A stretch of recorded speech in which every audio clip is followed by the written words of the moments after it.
말씀도 읽습니다. 그럼에도 불구하고 해결되지 않는 인생의 문제들 때문에 때로는 힘겨워합니다. 분명히 교회에서 듣기로는 하나님만 믿고 기도하면 다 해결될 거라고 듣는데, 내게 기도가 부족한 것인지 믿음이 부족한 것인지 먹고 사는 문제, 인생의 현실적인 문제로부터 자유로운 삶을 살고 싶은데 그렇게 자유로운 삶을 살기가 어려울 때가 있습니다. 다윗은 안 그랬을까 생각을 해보게 됩니다. 좋은 집에 태어나서 어려서부터 왕으로 기름 부음 받은 그런 인생의 고난과 역경 없이 왕이 되어서 편하게 살았을까? 그렇지 않다는 것을 여러분들, 저와 여러분은 모두 잘 알고 있습니다.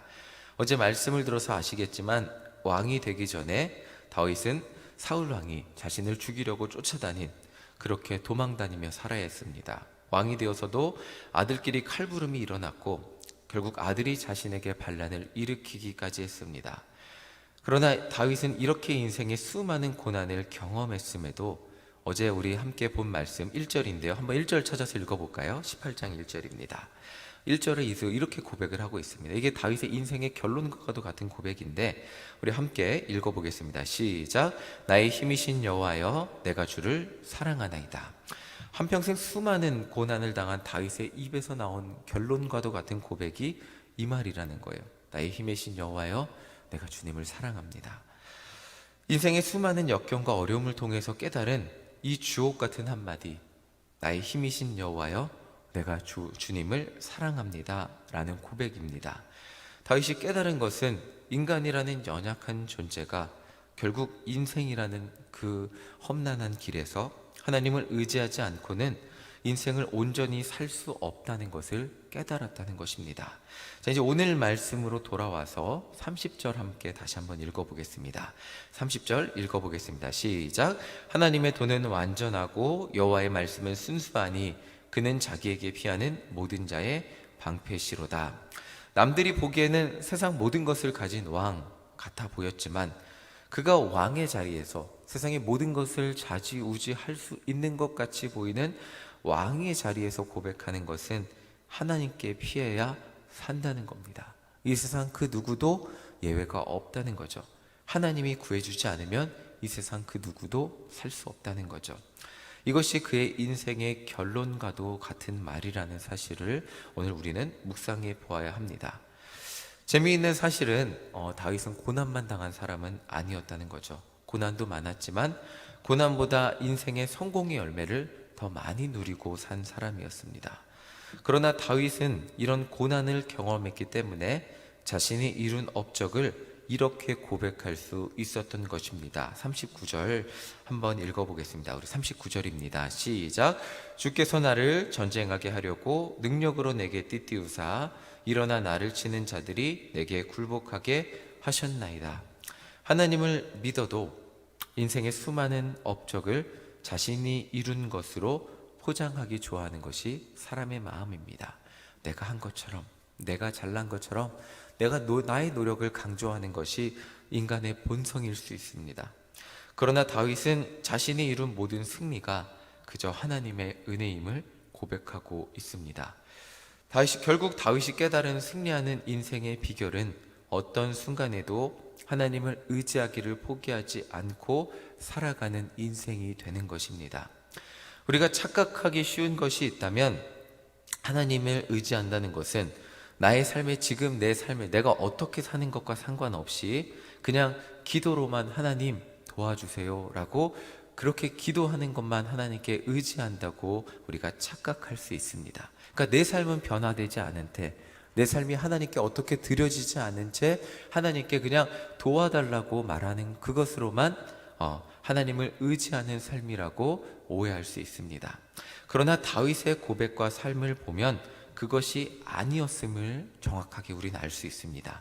어제 말씀이지만 21절, 22절 돌아가서 한번 읽어보겠습니다. 21절, 22절입니다. 시작. 이는 내가 여호와의 도를 지키고 악하게 내 하나님을 떠나지 아니하였으며 그의 모든 규례가 내 앞에 있고 내게서 그의 율례를 버리지 아니하였음이로다. 어떤 어려움의 순간에도, 어떤 인생의 성공의 순간에도 다윗은 한결같이 하나님의 도를 지키고 하나님의 율법을 떠나지 않은 것이 다윗 인생의 성공의 비결이고 하나님의 말씀을 의지하면서 살았던 인생의 모습이라는 겁니다. 하나님을 의지한다는 것은 단순히 하나님 도와주세요 말로만 고백하는 것이 아니고 세상 사람들이 에이 하나님이 살아계셔? 나는 저 우상이 더 세 보이니까 우상한테 갈게. 요즘 말로 하면 나 저 점집 가서 점칠래. 하나님 기도해도 안 들어주시는 것 같잖아. 다른 종교 찾아 떠나고 점을 찾아 이렇게 다른 사람들 하나님보다 더 좋아 보이는 것, 돈을 찾아 떠나고 우상을 찾아 떠나고 다른 신을 찾아 떠나는 그 사람들을 뒤로 하고 다윗은 하나님을 온전히 믿기로 결단하고 하나님 앞에 온전히 살아가고 하나님 앞에 온전히 나아갔던 그 모습이 하나님을 의지했던 삶의 자세라는 거죠. 때로는 하나님이 침묵하시는 것 같이 보여도 내 눈에 눈물이 흐르게 하시는 것 같이 보여도 그 순간에도 하나님의 율법과 규례를 떠나지 않고 하나님 말씀 가운데 거하며 사는 인생이 하나님을 의지하며 사는 인생이라는 거죠. 그러니까 오늘 우리말로 한다면 아무리 힘들어도 아무리 성공해도 아무리 바빠도 예배의 자리를 떠나지 않는 것이죠. 기도의 자리를 떠나지 않는 것이고 말씀의 자리를 떠나지 않는 것입니다.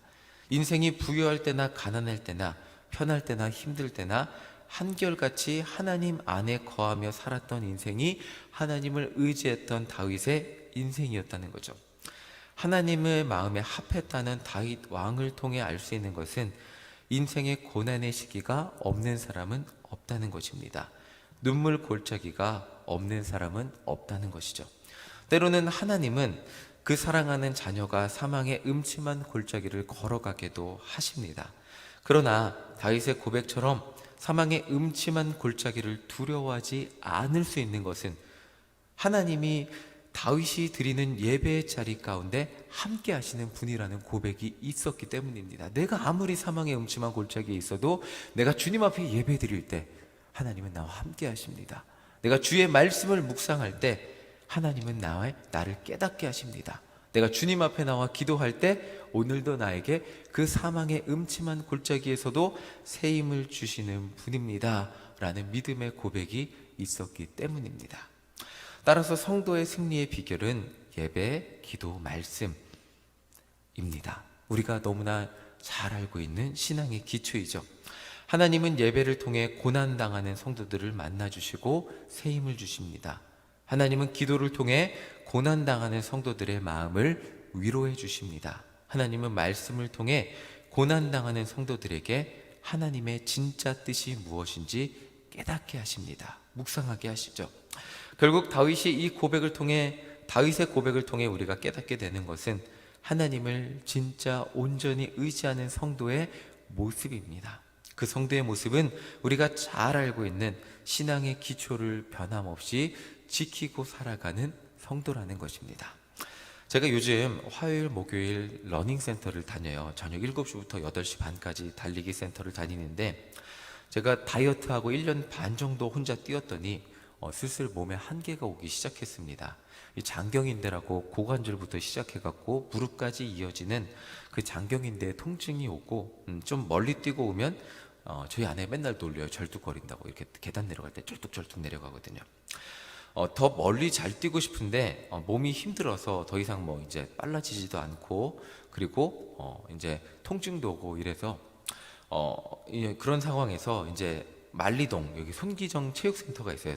거기에서 이제 전 국가대표 코치가 달리기를 가르쳐 준다 그래서 신청해서 다니고 있습니다. 이제 첫 주에 제가 기대되는 마음으로 갔어요. 이제 달리기 해야지. 저도 어느 정도 사람들 사이에 섞이면 어느 정도 뛰는 사람일까 기대하고 갔는데 첫날은 달리기 하나도 안 하고 서갖고 이것만 이렇게 팔치는 거 있잖아요. 이것만 10분을 시키더라고요. 그냥 1시간 반 수업인데 팔치는 것만 30분을 시키고 10분을 시키고 골반 스트레칭, 복근 운동, 달리는 자세 그냥 서갖고 1시간 넘게 기초 운동만 하고 천천히 달리기 20분 하고 집에 왔습니다. 저도 급한 마음에 좀 빨리 달리고 코치님들한테 보여드리고 제 문제점을 찾아서 교정하고 더 잘 달려보고 싶은데 그 다음 주에 갔는데 그 다음 주도 복근 운동만 실내에서 1시간을 했어요. 그리고 그 다음날 집에 오니까 배가 찢어질 듯이 아프더라고. 복근 운동 1시간 하니까. 자, 코치님 말로는 이런 기초 운동 없이 무작정 달리면 결국 부상당하게 된다는 것이었습니다. 몸이 만들어져야 또 빠르고 멀리 잘 달릴 수 있다는 것이었습니다. 그리고 지지난주 토요일 날 드디어 뛰러 남산 북측 산책로 있거든요. 이렇게 산책길, 언덕이 높아요. 거기서 이제 전속력으로 언덕 오르기 10회를 반복을 했습니다.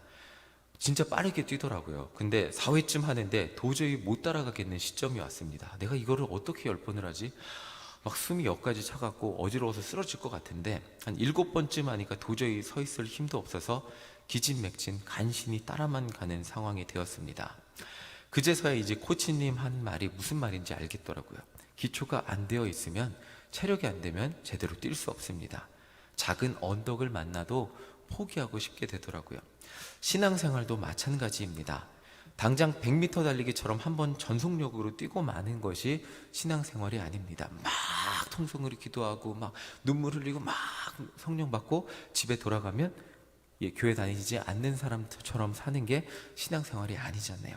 평생 뛰어야 하는 것이 신앙생활인데 부상 없이, 넘어짐 없이 신앙생활을 할 수 있는 비결은 신앙의 기초를 단단히 하는 것입니다. 어떤 순간이 와도 예배의 자리를 떠나지 않고, 어떤 순간이 와도 기도하기를 멈추지 않는 것이고, 어떤 순간이 와도 하나님의 말씀과 멀어지지 않고 매일매일 그 말씀을 묵상하며 사는 것입니다. 이 기초가 된 사람이 인생의 언덕을 만나고 골짜기를 만나도 신앙의 기본기인 예배로 승리하고, 기도로 승리하고, 말씀으로 그 언덕을 넘는 것입니다. 다윗은 이 기초가 되어 있었기 때문에 왕이 되어서 교만하지 않을 수 있었던 것입니다. 어떤 낙심의 순간에도 다른 것을 찾지 않고 하나님의 말씀만 의지해서 승리할 수 있었던 것입니다. 결국 다윗은 자신의 입으로 이렇게 고백하고 있어요. 48절 우리 함께 읽어보겠습니다. 48절 함께 읽어보겠습니다. 시작. 주께서 나를 내 원수들에게서 구조해 주시니 주께서 나를 대적하는 자들의 위에 나를 높이 드시고 나를 포악한 자에게서 건지시나이다. 어떻게 보면 다윗이 나가서 적군을 이긴 것은 다윗이에요. 칼에 손에 피를 묻히고 칼에 피를 묻힌 건 다윗인데, 그렇게 승리한 것은 다윗인데 다윗은 자신의 업적은 하나도 말하지 않은 채 하나님의 도우심만 강조하고 있습니다. 결국 다윗은 하나님께 이런 복을 받았어요. 50절입니다. 50절 함께 읽어보겠습니다. 시작. 여호와께서 그 왕에게 큰 구원을 주시며 기름 부은 받은 자에게 인자를 베푸시며 영원토록 다윗과 그 후손에게로다. 하나님이 왕에게만 큰 구원을 주신 게 아닌 것이 아니라 영원토록 그 후손에게까지 하나님의 은혜와 사랑이 이어지는 복을 받았습니다. 여러분들 바이블 하이킹 쭉 보시면서 성경 읽으면서 자녀와 자녀에게 믿음의 계보가 이어지는 것이 얼마나 큰 복인지 알 수 없습니다. 그 어떤 사람도 다윗 자손 아닌 어떤 사람도 자녀의 자녀가 그냥 믿음의 계보가 이어진 그런 사람이 거의 없다는 것을 보게 됩니다. 사무엘도 그랬고요. 정말 많은 사람들이 당대에는 대단했는데 자녀들에게는 그렇게까지 이어지는 그런 복을 받은 사람이 많이 없습니다. 그런데 지금 이 말씀, 다윗과 그 후손에게 영원히 하나님의 은혜가 넘치게 될 것이라는 그 약속을 하나님 하고 계십니다. 이것이 하나님을 의지하는 삶을 사는 자에게 주시는 복입니다. 오늘 이 새벽에 함께 예배드리고 기도하고 말씀 묵상하는 우리 성도님들에게 이런 은혜와 복이 임하시기를 간절히 소망합니다. 우리가 예배의 자리를 끝까지 지킨다면, 어떤 순간이 와도 예배의 자리를 끝까지 지킨다면, 기도하기를 멈추지 않는다면, 말씀 묵상하며 하나님과 동행한다면 결국 그 가정은 그 한 사람 때문에 일어나게 될 것입니다. 그 자녀는 하나님의 말씀 가운데 거하며 살게 될 것입니다. 우리가 그렇게 하는 것이 아니라 하나님이 이루실 것이기 때문입니다.